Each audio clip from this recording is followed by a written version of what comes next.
Good evening, curious souls. This is Nicholas Black, beckoning you once again into the enigmatic realm of Black's scary stories. Tonight, we bridge the gap between the bygone eras and the digital age, collecting tales not from whispered legends, but from the fingertips of the everyday wanderer. From the vast corridors of the forum known as Reddit, we unearth for you 11 of the scariest ghost stories ever heard. Are you prepared to confront the unknown? It wasn't a little girl. I was camping with my husband and his family at a small remote lake in New Mexico. There were about 10 people in our group and another group of 6 people in the next campsite. It was nighttime, and both groups were doing typical activities, making s'mores, having a few drinks, and telling stories. But we all heard what sounded like a little girl yelling out for help. Neither group had children with them, but we were all positive we were hearing a little girl and decided to search the area we heard the noises from together. There was a field behind our campsite, and we all saw a very tall, pure white figure standing maybe 100 feet away from us in the field, making the noises. We all agreed this thing looked maybe 6 feet tall, skinny, and white as can be. We made our way closer to investigate, but whatever it was that we saw started backing off as we got closer, and it disappeared into the trees. All night, we continued to hear a little girl calling for help as we tried to sleep. The Walking Dead.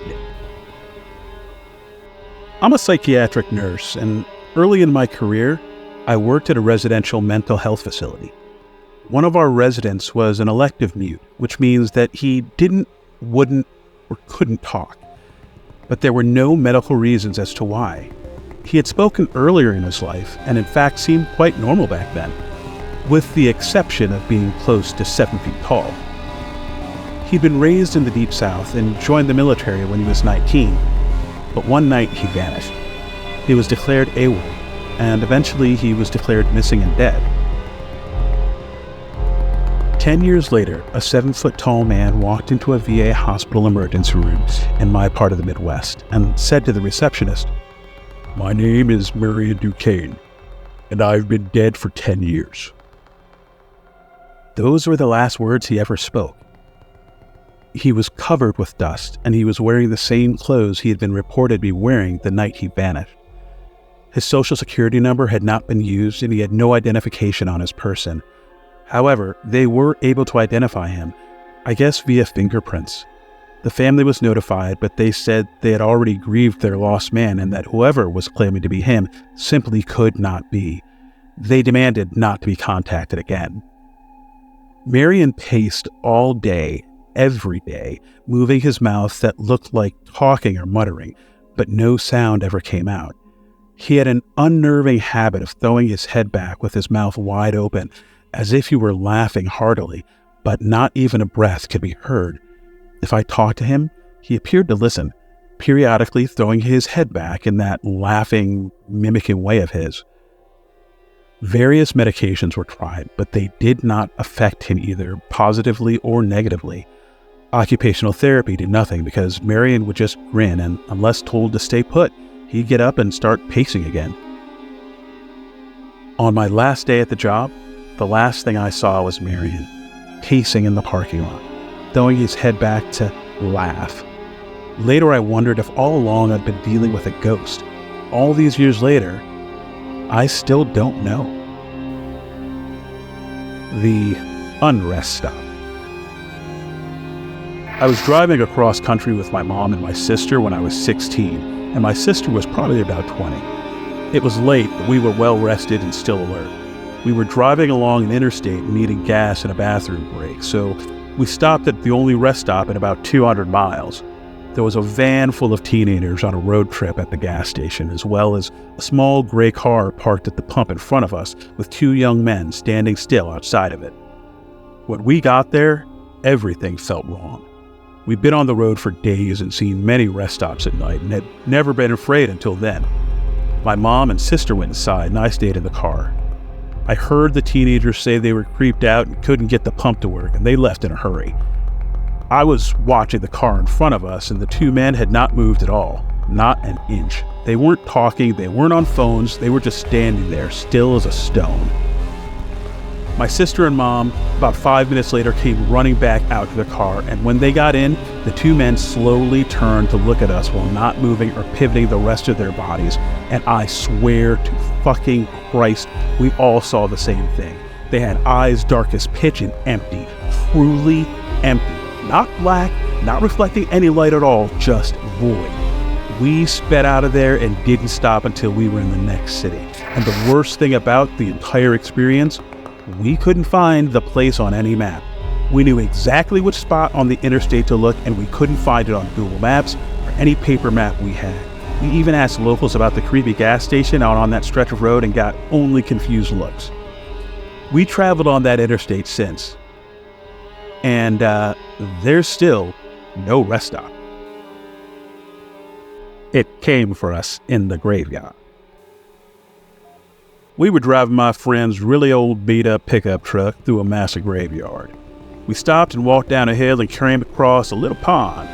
There was someone sitting on a rock on the other side of the pond. The figure was all black and we couldn't make out any features other than the fact that it looked like a man who was wearing some old-style top hat. We stupidly waved and shouted, "Hey!" He didn't show any acknowledgement and continued to still sit on that dang rock. Now, all of a sudden, he jumped to his feet, started running to us on the water, and then vanished in thin water, but halfway on the pond. My friends and I screamed and ran back to the truck. Now, that old truck wouldn't start, and we heard something banging on the back of the truck. It wasn't a constant bang, but every few seconds or so, we'd hear it. Nobody was outside from what we could see in the dark, but something was making a noise on that truck. I opened up my phone and started dialing my mom to come give us a boost, but I had no service. None of us had any cell service. The next 30 minutes were spent trying to get our car started. No banging was heard afterwards, but we felt this real heavy pressure around us. Finally, that old truck started, and we sped out of there faster than a tadpole with a tailwind. Immediately crossing the gates, all of our phones regained cell service. One thing I know for certain is that someone or something was out there, and it was not an animal or a human. It was good to see an old friend. When I was 37, I went to my high school reunion. Flew into the nearest airport, rented a car. The distance was probably about 35 miles through a very rural and almost abandoned part of the country. About 3 miles outside town, I see someone on the side of the road. They're flagging me down. Turned out that it was one of the guys I'd attended school with, Jim.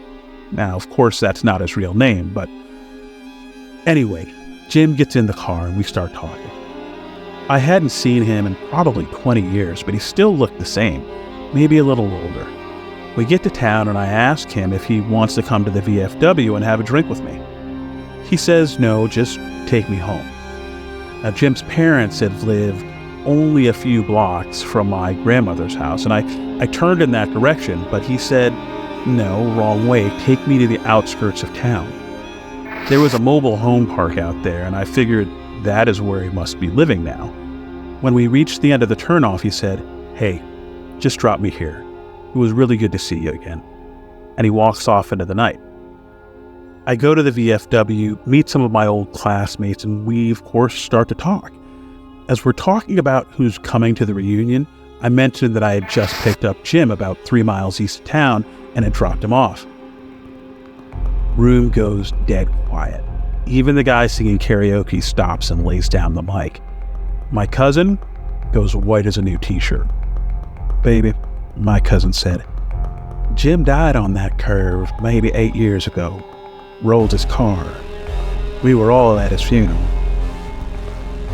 I started to feel really dizzy, and I went out to the car to take a couple of deep breaths.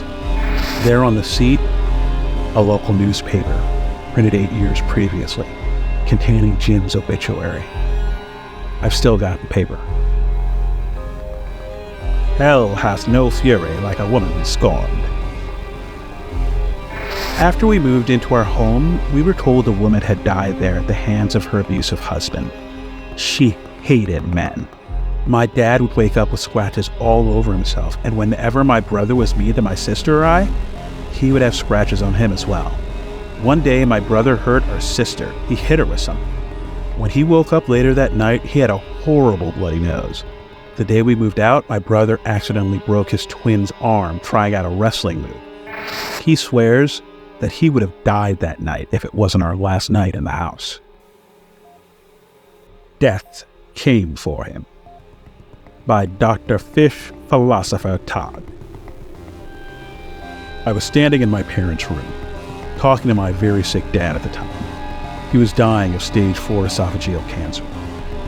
I got the feeling something was behind me. I looked towards the doorway to the living room, and something about 4'6" and fully black is peeking around the corner, with its hands on the door frame. I ran towards it and slipped back around the door. When I go outside the doorway, there's nothing. My dad was completely confused when I step back inside the room, and I tell him. People who stayed at my house in my dad's final days claim to have seen it. My mom saw the figure on multiple occasions in multiple places until he passed away, but we haven't seen it since. I don't know what possesses me to binge read Reddit true real-life ghost stories about twice a year, when each place I live always has some kind of resident spirit. My mother attracted evil. After my parents were divorced, when I was a teenager, I lived with my mom. I experienced lots of paranormal happenings. Several times when I was reading in my bed, the room would start to feel really icy. Next, it would feel as if something or somebody that hated me was staring at me. When I got that feeling, I would leave the room and come back an hour or two later. Sometimes during the day, I would see a shadowy figure sneaking along my bedroom walls. Something in the flat was pretended to be my dog. I went into my room once, and I heard a deep growl from under the bed. My dog wasn't capable of making a noise that deep, and it sounded like either a really big dog or a man doing his best dog impersonation. Other times, my dog would whimper and pace in the room next to mine, but wouldn't come when called, as if he was afraid of something in the hallway. When I moved in with my dad, the paranormal activity stopped. Evicted by a Ghost. Shortly after college, I got married. We immediately moved into a basement apartment because that's all that was available within our budget. This place had a poltergeist, and my wife, she was terrified. Whatever resided there with us made it clear it wanted to live alone. Dishes, glasses, and other items would fly off the shelf. My wife was hit several times. There was always an ominous feeling like we were being watched. At night, when we walked through the apartment in the dark, there would be insanely bright flashes of light that would illuminate the entire room. One night, we were going to bed. As soon as my wife and I walked into the bedroom, we heard a voice from nowhere say, "David, move." My wife looked at me, I looked at her, I said loudly, "You got it, bud." We moved out 2 days later and stayed with my family. The old lady who once owned the place died a few months later, and the house was torn down. It's still an empty lot to this day, nothing but grass and trees. I still drive by it every now and again, and I still get a really creeped out feeling. The Death Month. My dad used to work as a corrections officer at a rural prison. He drove the perimeter of the property for his entire shift.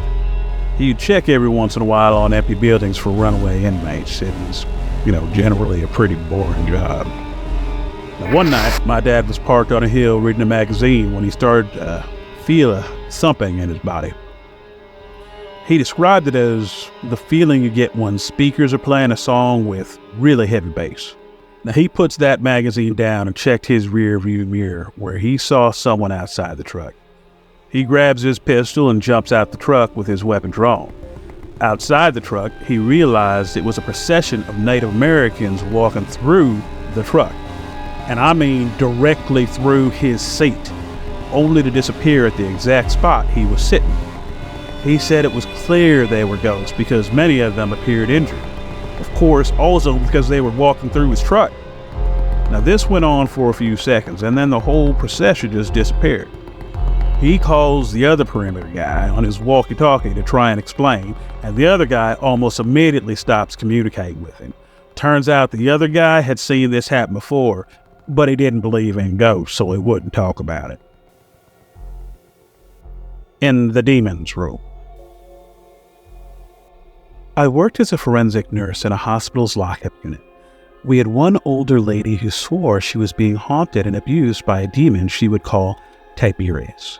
So many crazy things happened while she was on the unit.